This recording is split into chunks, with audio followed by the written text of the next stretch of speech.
Thank you, Tanse, bonjour, and all that stuff. My name is Ken. I come from the 36, and I'm really honored to spend a little bit of time with you all. I've been sitting with the group for almost 2 weeks, and what had compelled me as a First Nations, but also as a human being, and as I was going through some of the key messages, and then ironically, today's the Robin Hood tax. Well, years ago in Moccasin country, we talk about colonization, about our peoples. And one of the things that they did years ago was offer us a mere bag of flour, sugar, and salt. That was a token. So now that bag of flour kind of symbolizes Robin Hood, doesn't it? But we survived. And we share the same struggles with you as well. As a former band counselor from Enoch, we have to endure our struggles as well. For many years we sat down as elders prophesied moons ago that this was the coming of change. It's called the cleansing of our peoples, and some will die in the time.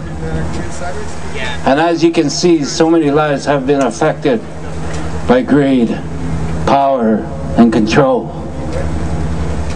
I'm considered now as a young elder, and I too was a product of that as well.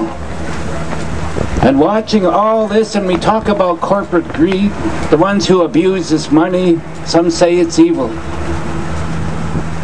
And one man I found really interesting, and I really found that appealed to me as I watched his funeral, was Mr. Jack Layton.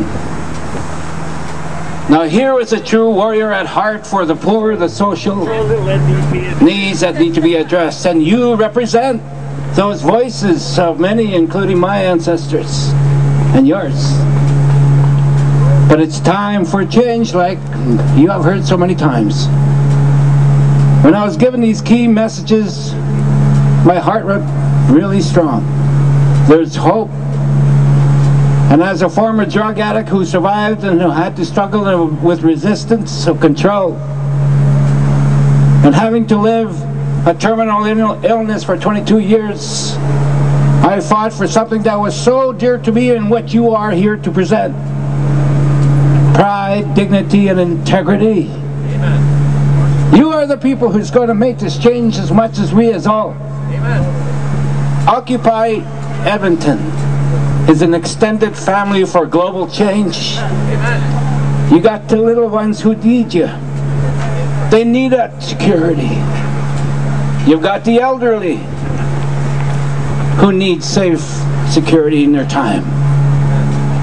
So all I could ask is say, do stand strong and stand proud, because this is your spirit, this is your heart for the many who need you. Amen.